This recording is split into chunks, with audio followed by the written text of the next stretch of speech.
Today we're going to do a complete breakdown of the new Animal Crossing Direct, the insane asking price of Nintendo Switch Online Plus expansion, and Animal Crossing paid DLC? All that and more on today's edition of Mii Weekly. Let's do this!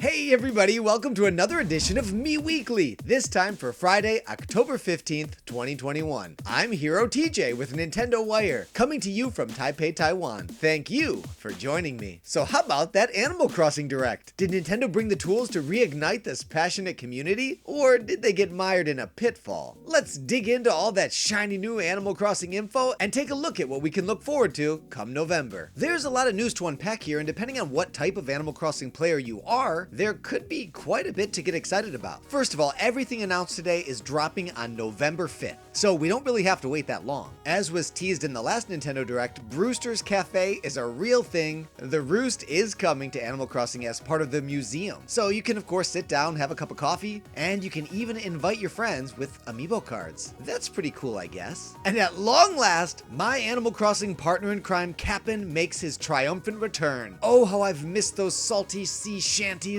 Catch a ride with Cap'n, and not only will he serenade you, but he'll also take you to some hidden destinations that only he knows about. It looks like you might be able to acquire some new mysterious flora, and who knows what other surprises await. It's not exactly the minigame island I was hoping for, but it's something. And then there's our buddy Harv. Harv has been there from the beginning on Animal Crossing New Horizons. He had his little amiibo Photoshop place, and honestly, I don't think I ever felt a compelling reason to go there, not even one time. But now, Harv's Island is going to turn into a bustling hub of commerce. With a little contribution from you, the player, Harv's Island can open up a bunch of shops featuring a bunch of our old friends. Finally, a sedentary Sahara, a little kickstand, Reese and Cyrus, get your fortune read by Katrina. We even get a visit from good old Tortimer. See, I told you guys he wasn't dead. Now here's a pretty interesting and unexpected addition. You can now participate in group stretching. I'm always a really big fan of integrating real movement with video games. You know how much I love me some Ring Fit Adventure. This is obviously very tame by comparison, but it does look like this is a pretty cool way to be able to interact with all of your Animal Crossing Island friends and at least incorporate a little bit of movement into your life. I don't know that this is really going to meet my rigorous workout demands, but I'm definitely ready to give it a try. We also see the introduction of ordinances, which were a thing back in New Leaf, expanded storage, new custom options, new items, new hairstyles, and new expressions. Cooking is coming to Animal Crossing. It seems like such an obvious thing. I've been a farmer in Animal Crossing going all the way back to the Nintendo 64. Of course, in that game, you can only really create orchards with various fruits. This seems like such a natural extension of that. And now we get all kinds of new produce that you can grow in your garden. And you can take all of that food and get your Breath of the Wild on in the kitchen. I really wish that there was more you could do with the meals other than just bust rocks and dig up trees, but it's a pretty interesting addition nonetheless. With a pro decorating license, you have more expanded options of how you can decorate the interior of your home, like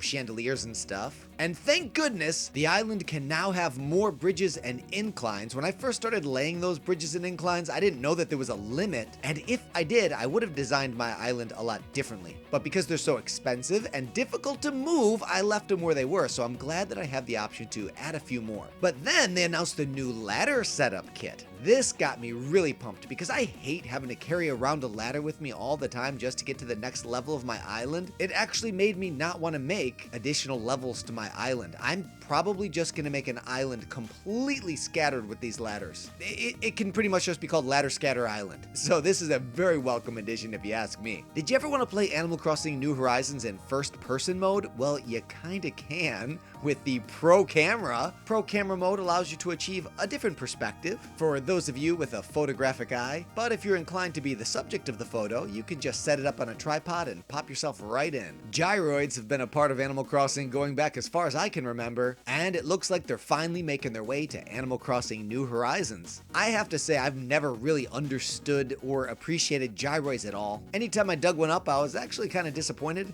I don't care about them, I don't really like them, they kind of creep me out, but I do know that a lot of people do like these little things, so there you go, you got them. So a lot of stuff coming to Animal Crossing on November 5th for free. So no sooner did Nintendo announce that this would be the last major free content update than they roll right into the first major another paid content update. Welcome to Animal Crossing Happy Home Paradise. So what do you get if you cross Animal Crossing New Horizons for Nintendo Switch with Animal Crossing Happy Home Designer? Pretty much this content update. For a one-time fee of $24.99, you can assume the role of home designer and create all manner of different island vacation getaways for a whole bunch of different villagers and fulfill their dreams with your interior designing expertise. This is one of the areas of Animal Crossing that really appeals to me the least. I'm really more about collecting Nintendo themed items, like all the cool Mario gear and all the Legend of Zelda stuff that is still not in the game even as of this update. Sorry. So I don't really feel much personal appeal for Happy Home Paradise, but I do know, of course, that a lot of people who play Animal Crossing, this is like their bread and butter. This is what excites them about the game. And it seems like this expansion might create a gameplay loop where you get to just keep experiencing that over and over again, and you get paid to do it. You can also enjoy Happy Home Paradise for free if you sign up for a Nintendo Switch Online Plus expansion pack membership, which costs $50 for an individual annual membership and $80 for a family pass. Now, maybe this is just me, and maybe I'm completely out of touch, and maybe I have a poor assessment of the value of this package, but I think Nintendo is out of their dang minds! This pricing structure is way off. It's not even close. I would never, for $50, even remotely consider this to be an acceptable value. I think Nintendo has dramatically overestimated the value of this expansion, and not by a little bit. I think they've actually overshot it by double. But then again, what do I know? Maybe the draw of N64 games is more appealing than I'm supposing? All I can say is that for myself, not a chance, Nintendo. Not a chance. If you're an avid amiibo collector, like I know my good buddy and Nintendo Wire colleague Amiibo Jason, you'll be happy to know that along with the free update and the paid DLC, Series 5 of the Animal Crossing amiibo cards are releasing. You can finally get a hold of amiibo cards for villagers that are new to Animal Crossing New Horizons. Now playing. So I'm totally into this Castlevania Advance Collection. A couple weeks ago, as I mentioned on the show, I completed Circle of the Moon and totally loved it. Probably my new favorite Castlevania game. And today, I beat Castlevania Harmony of Dissonance. I'd estimate that both games took me around 8 or 9 hours to complete, but in the case of Harmony of Dissonance, only about 2 to 3 hours would I consider to be substantive gameplay. The rest was just traveling from one end of the torturous castle layout to the other. The scarcity and late introduction of fast travel points is borderline sadistic, if you ask me. That, combined with how much less mobile juiced Belmont is than Nathan Graves from Circle of the Moon, and this game managed to encapsulate everything that I dislike about the Metroidvania genre. If not for save states and the rewind feature, I wouldn't have completed this game. I was only willing to explore the castle because if I found myself at yet another impassable dead end, I could expeditiously rewind my way back rather than make the slow, boring, and tedious trek. The bosses were pretty lame and uninspired by Castlevania standards, not to mention pretty dumb. I stumbled upon a game-breaking spell item combo fairly early on that bodied the bosses in seconds and made quick work of nearly all other enemies. The true evil of this game isn't Dracula. It's expecting the player to senselessly backtrack for hours without making any meaningful progress. Somewhere in here there is an enjoyable game, but it's buried in so much backtracking that that aspect really dominated the experience for me. Now there is a super cool little callback. Once you beat boss rush mode at least once, you can enter the Konami code, you know, up, up, down, down, left, right, BA, to go at the boss's classic style with my boy Simon Belmont. This faithful 8-bit recreation means he's a slow, immobile, out-of-place lumbering oaf, given some of the mobility improvements made in contemporary Castlevania games. But don't you worry, he still knows how to whip it good. Next on the docket, Aria of Sorrow. This episode's Spirit of the Week comes from UltraYoshi. We're looking at number 241, Revali, from The Legend of Zelda Breath of the Wild. Revali can be summarized pretty easily. He's a cheap, second-rate knockoff of Star Fox's Falco Lombardi.